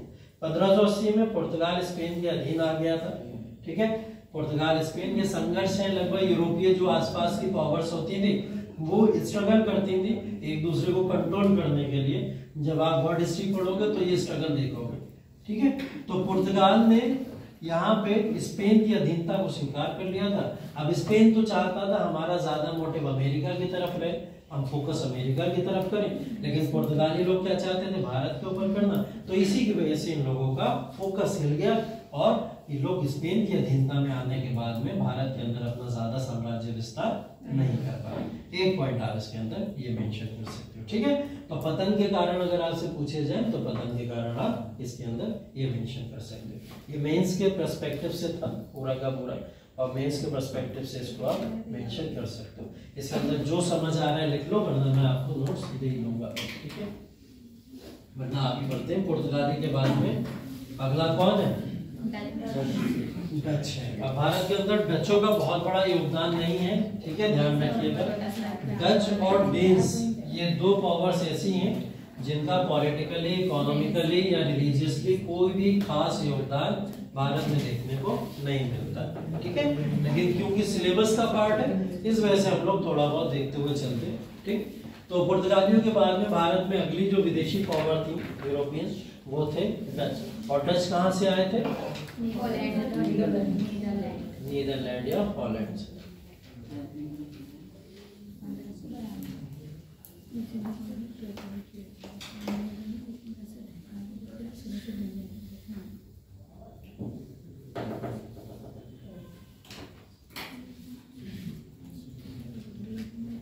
चलिए देखिए, इनके बारे में जो इम्पोर्टेंट है वो यहाँ पे पहले मेंशन कर दिया है मैंने। डचों की फैक्ट्रीज पूछी गई थी यूपीएससी के पेपर में 2021 में ये फैक्ट्रीज पूछी गई थी सीधा सीधा। और इसके अलावा डचों से रिलेटेड कोई खास क्वेश्चन अभी तक नहीं पूछा गया। और वो फैक्ट्रीज को मेंशन मैंने पहले ही कर दिया। तो इनकी फैक्ट्रीज भारत में कहाँ पे थी, किस किस जगह पे थी और कौन कौन सी सन में इन्होंने अपनी फैक्ट्रीज बनाई, बस यही याद कर लीजिए डचों से रिलेटेड अच्छे तरीके से। ठीक है, तो भारत में डचों ने आके क्या किया, अपनी फैक्ट्रीज लगाई हैं और अपनी फैक्ट्रीज लगाने के अलावा कोई खासा योगदान यहाँ देखने को नहीं मिलता है। ठीक है, जैसा कि ये लोग एंटर कहाँ पे कर रहे हैं, सूरत के अंदर से एंटर किए थे क्योंकि समुद्री रास्ता खुल चुका था और एंट्रेंस का समय 1602 है, लेकिन 1602 से लेकर लगभग 1610 तक ये लोग भारत के अंदर सिर्फ और सिर्फ व्यापार करते रहे और इन्होंने अभी तक कोई भी ऐसी फैक्ट्री भारत के अंदर आके एस्टेब्लिश नहीं की थी। ठीक है, बस सूरत के अंदर इन्होंने अपना एक 1602 में एक सिर्फ और सिर्फ कह सकते हो आप ऑफिस बनाया था। क्या बनाया, ऑफिस, जहां से पूरा का पूरा व्यापार का प्रशासन देखा जाता था, इसलिए एंट्रेंस इनका सूरत में माना गया और सूरत से ही लिया जाता है। लेकिन इन्होंने अपनी पहली फैक्ट्री एस्टेब्लिश की पुलिकट में। कहाँ पे, पुलिकट में, वो आप देख सकते हो पुलिकट, मसूलीपट्टनम पहले 1610 का समय है, 1610 में लोग पुलिकट पहुंचे थे। मसूलीपट्टनम में फैक्ट्री नहीं थी। ठीक है, क्या था, एक सेल था, मैं आपको बता रहा हूँ, उस बात को भी ध्यान रखिएगा। व्यापारिक सेल बोलते हैं उसको, फैक्ट्री का नाम नहीं दिया जाता है उसको, कंफ्यूजन होता है बहुत जगह। भी अंग्रेजों को भी पढ़ोगे, 1608 में उन्होंने अपनी पहली फैक्ट्री लगाई, ऐसा सुनते हैं ना हम लोग, सूरत के अंदर फैक्ट्री लगाई। एक्चुअल में वो फैक्ट्री नहीं थी, वो क्या था, सिर्फ और सिर्फ एक व्यापारिक कोठी थी।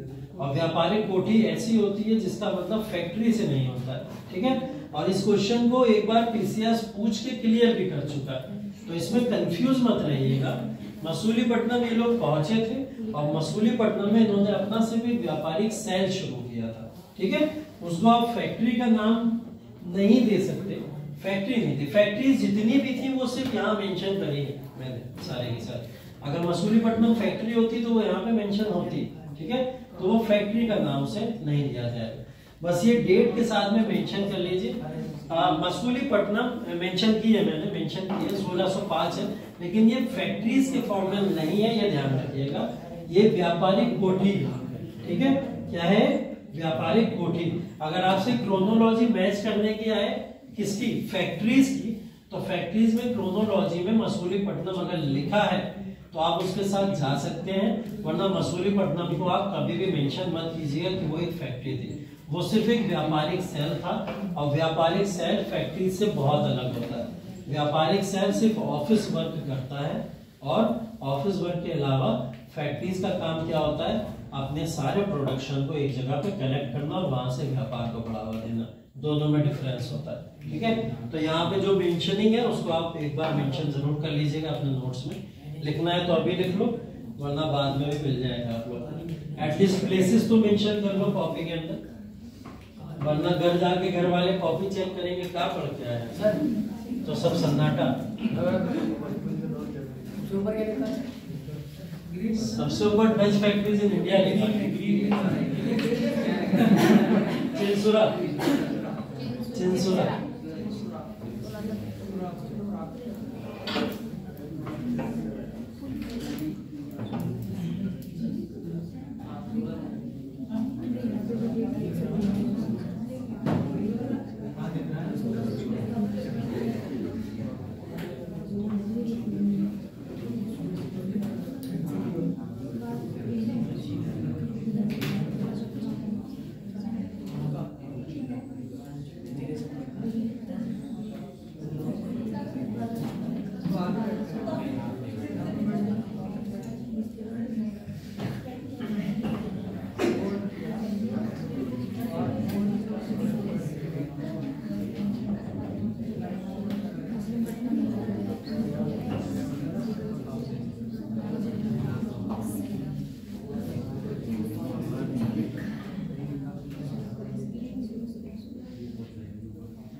जो लोग मैप बना के लिख रहे हैं वो लोग बहुत अच्छा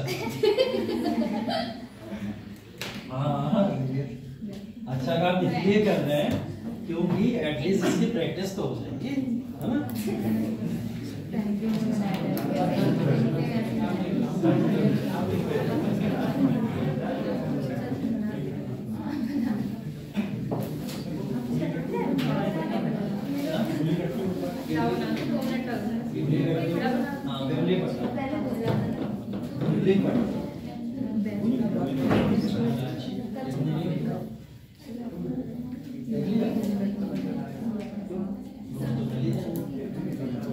घर पे चेक नहीं करता है? कोई नहीं करता। घर वालों को इतना टाइम नहीं है तुम्हारे फ्यूचर के लिए। घर वाले सोचते हैं बहुत मैक्स करते हैं। वाले सोचते हैं बस सुनो वो कहते पढ़ाया मुझे पढ़ाया हाँ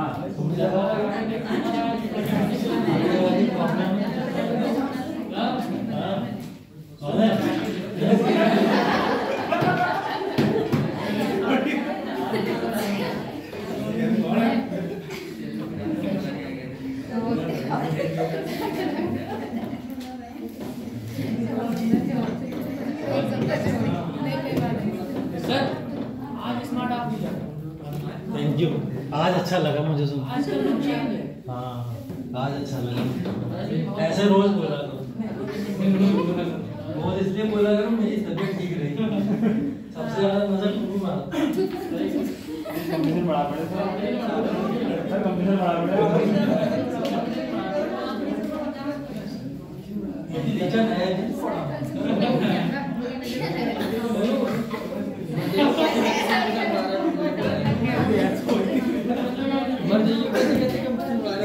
ना देखो क्या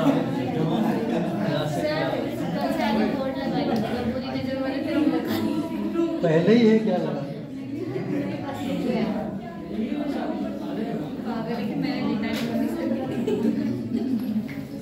हो गया नोट।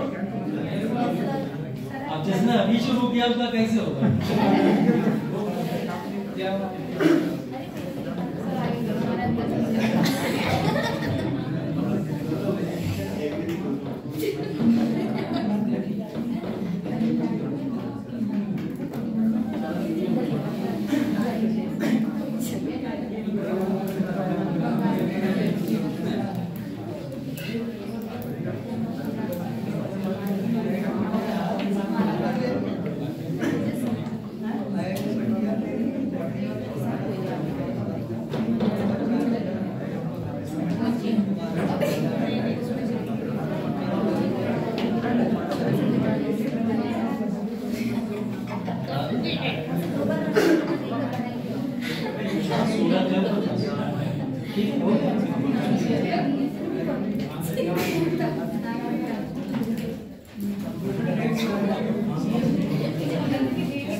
देखिए इससे रिलेटेड एक क्वेश्चन कभी कभार पूछ रहे थे। वो पूछ रहे थे डच की जो कंपनी आई थी उसका नाम क्या था। जैसे ईस्ट इंडिया कंपनी अंग्रेजों की कंपनी थी, इंग्लिश ईस्ट इंडिया कंपनी, ठीक है। इनका था ओस्ट इंडीज कंपनी, ठीक है। ओस्ट इंडीज कंपनी या वेरी नडे ओस्ट इंडीज कंपनी के नाम से भी जाना जाता है, ठीक है। तो ईओसी के नाम से आप इसको ध्यान रखिएगा, कभी कभार पूछ लेगा तो ध्यान रखिएगा। 1602 में स्थापना इसकी हुई थी, लेकिन जैसा कि मैंने बोला एक ऑफिस के तौर पे इसकी सिर्फ और सिर्फ स्थापना हुई थी। इसका भारत के अंदर फैक्ट्रीज के फॉर्म में वर्क करना स्टार्ट नहीं हुआ था, ठीक है। आप 1602 ईस्वी की बात किया लिखा है। वेरी निगडे स्पेनिश सॉरी ये जो वर्ड है डच का वर्ड है, डच भाषा का वर्ड है, जिसको बोला जाता है कि ईस्ट का मतलब ये होता है एक तरीके से, ठीक। ईस्ट के अंदर स्थापित उन्होंने पश्चिम भारत में ये जो जगह है मैंने तमाम मेंशन की है, ये आप लोग वहां पे लिख चुके हो, तो इसके अंदर कुछ ज्यादा आपको लिखना नहीं है। पुर्तगालियों पर इन्होंने 17वीं शताब्दी में विजय प्राप्त की थी और पूर्व में यूरोपीय व्यापार में सबसे प्रमुख शक्ति बन चुके थे 17वीं शताब्दी तक, ठीक है। तो बस जो पुर्तगालियों के विघटन के पीछे कारण था, जैसा कि हमने बताया डच कारण थे, और डच के कारण की वजह से ही पुर्तगाली यहाँ पे डिग्रेड हुए थे, ठीक है। तो पुर्तगालियों के जो काम है वो यहाँ पे इन्हीं के आने के बाद में बिगड़ा था, क्योंकि ये समय पावरफुल शक्ति 17वीं शताब्दी में बन चुके थे। वो कैसा हुआ था वो हम लोग त्रिपक्षीय संघर्ष में अभी समझ लेंगे, आगे चल के त्रिपक्षीय संघर्ष भी हमें पढ़ना है, ठीक है। तो उसका शक्ति का जो भी योगदान है इनका आगे चल के हम उसके बारे में देख लेंगे। कंपनी का नाम बस नोट कर लीजिए, ठीक है। वेरिनिग्रे ओस्ट इंडीज कंपनी 1602, बाकी प्लेसेस आप लोग मेंशन कर चुके हैं।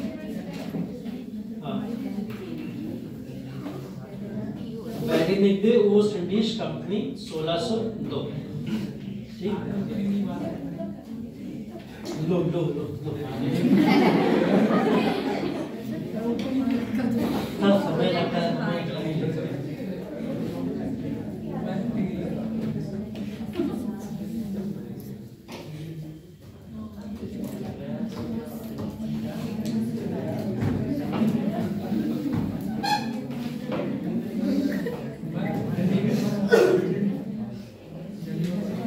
लिख लिया?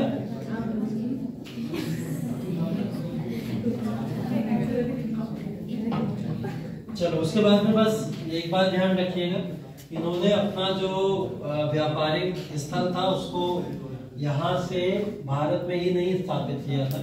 ये लोग इंडोनेशिया वगैरह जैसे रीजन के ऊपर भी पहुंचे थे और इन्होंने वहां पे भी अपने व्यापारिक क्षेत्र को बढ़ावा दिया था। तो भारत में इनके संघर्ष की वजह से भारत में व्यापार करना नहीं था, कहाँ का, इंडोनेशिया में भी अपना वर्चस्व ये लोग स्थापित करना चाहते थे। इस वजह से भारत में इनके संघर्ष लगातार होते रहते थे, ठीक है। तो इंडोनेशिया तो भी किया था। इसके बाद में अंग्रेजों की ईस्ट इंडिया कंपनी आई, उन्होंने लगभग आके इनका बेड़ा गर्क कर दिया, जिसकी वजह से इनका कंपनी का डिग्रेडेशन पूरी तरीके से शुरू हो गया। एक बात और ध्यान रखिएगा, 1759 में यहाँ पे बेदरा की लड़ाई हुई थी, ठीक है। इस बेदरा की लड़ाई को डचों और अंग्रेजों को अंग्रेजों ने हरा दिया था। अब यहाँ से डचों की भी पावरफुलनेस आप लोग देख सकते हैं कि डच इतना मजबूत थे तो आगे चल के किसको हरा रहे हैं, अंग्रेजों को भी हरा रहे हैं। तो इसका क्या मतलब है कि डच इतने पावरफुल थे कि कौन सी कंपनी को हरा सकते हैं, अंग्रेजों ने हरा दिया। और डच यहाँ पे इतने पावरफुल थे कि जिसकी वजह से यहाँ पे बेदरा की लड़ाई जब हुई थी तो जिसके बाद में डिग्रेडेशन जो था डचों का भी यहीं से शुरू हो गया।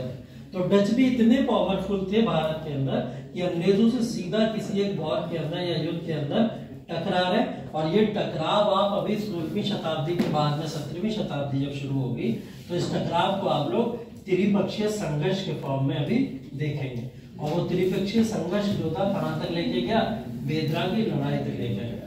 पुर्तगालियों के बीच में और अंग्रेजों के बीच में तो संधि हो गई और संधि के बाद में इन लोगों में आपस में स्ट्रगल खत्म हो गए, लेकिन डचों के साथ में मतभेद जारी रहे जो यहाँ पे आके खत्म हो गए। और इसके बाद में ये वर्चस्व किसके हाथों में आ गया, अंग्रेजों के हाथों में आ गया। तो डच भी समाप्त हो गए और पुर्तगाली भी यहाँ समाप्त हो गए। अब आगे कौन बचा, अंग्रेज बचे भारत के अंदर। अब अंग्रेजों को टकराना किससे, दो शक्तियां बची, डेन से टकराना है और फ्रांसीसी से टकराना है। डेन से तो टकराने की कोई जरूरत नहीं पड़ी, उनका सीधा सीधा मोटिव था व्यापार करना भारत में, और वो व्यापार करने के लिए आए थे। तो व्यापार करने वाले व्यक्तियों से शक्तियों के लिए टकराने का कोई औचित्य नहीं है। तो डेन से तो टकराना पड़ा ही नहीं उन्होंने। डेन्स के साथ उनकी एक डील हो गई कि आप यहाँ हमारी फैक्ट्रीज ले लीजिए, हम आपकी फैक्ट्रीज यहाँ ले लेंगे। और इस डील के साथ में डेन से भी संघर्ष खत्म हो गया। अब तीन शक्तियां सेटल कर दी इन्होंने, सिर्फ कौन बचा, फ्रांसीसी इनके गले की हड्डी बन गए थे। और वो हालत हो गई थी कि फ्रांसीसी या तो रूल करेंगे या तो फिर अंग्रेज रूल करेंगे। और असल जो हम लोग पावर के मामले में देखें तो भारत के अंदर फ्रांसीसी ही रूल कर रहे होते, ऐसा ही होता। लेकिन फ्रांसीसियों की कुछ गलतियों की वजह से अंग्रेजों को यहाँ से लीड मिल गई, ठीक है। वो गलतियां कहाँ हुई, वो गलतियां तीनों कर्नाटक के जो युद्ध हैं उसके अंदर हम लोग समझ लेंगे, पढ़ लेंगे। तो अभी हम लोग को जो अगला जो टॉपिक पढ़ना है वो भारत में ब्रिटिशर्स की एंट्री पढ़नी है।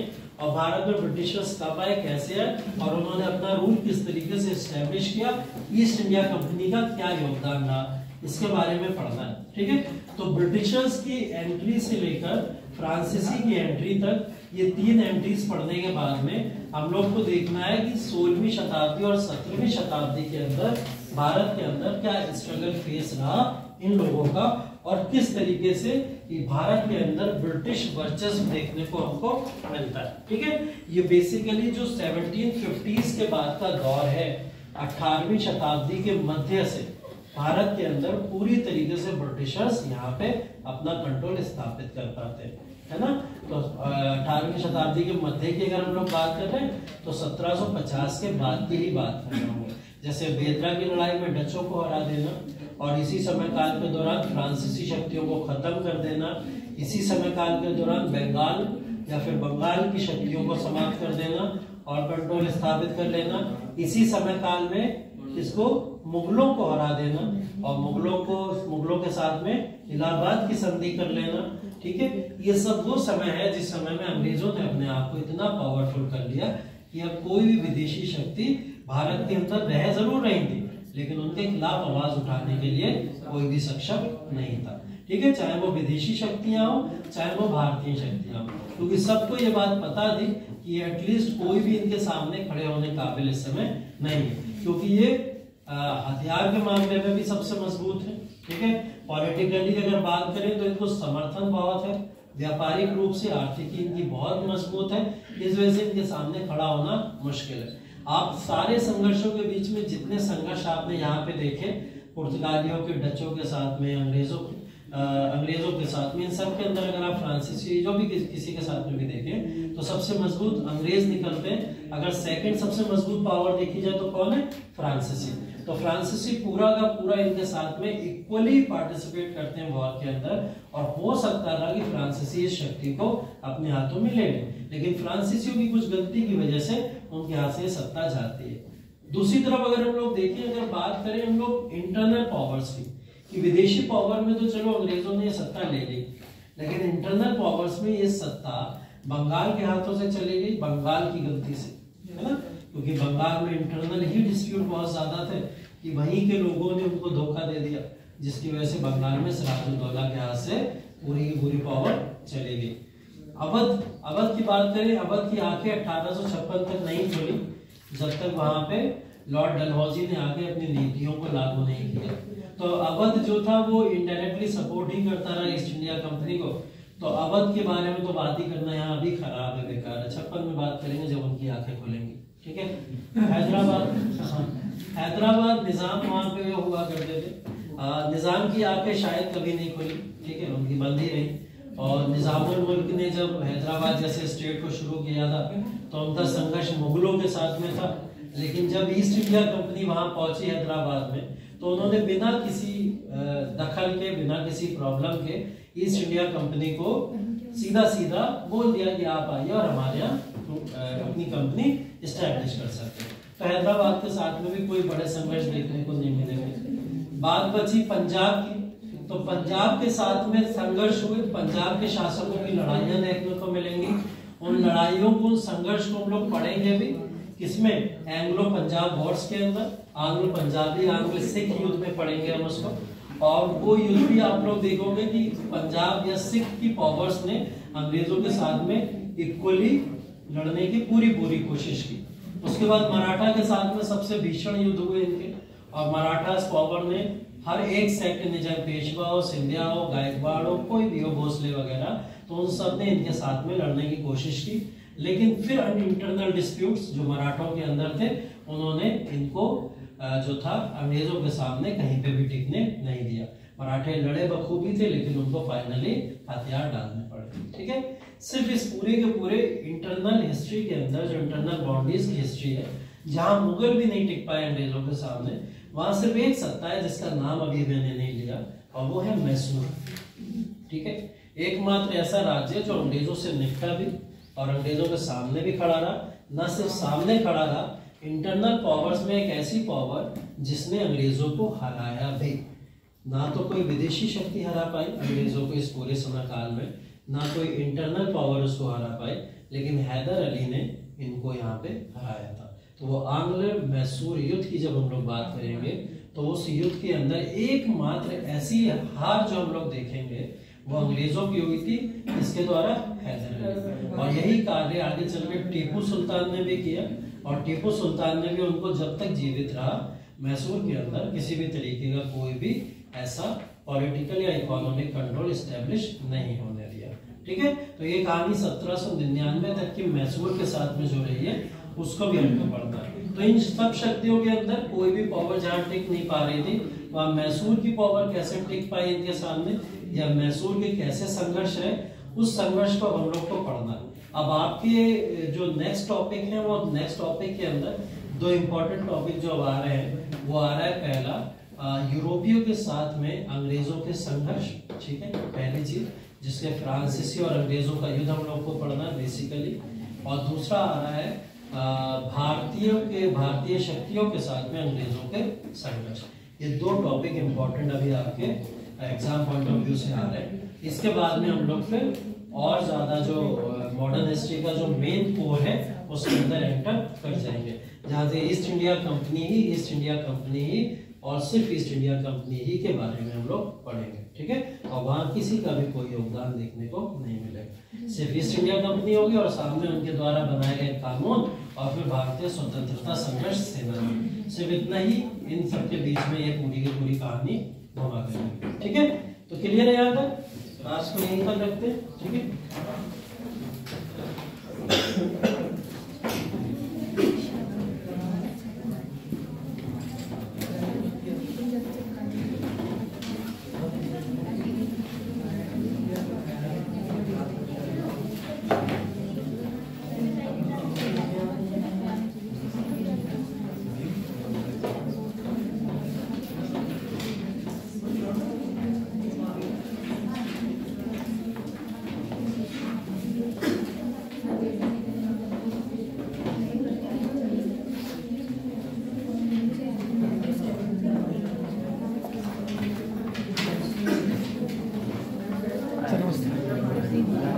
कैसे लेके जाता है?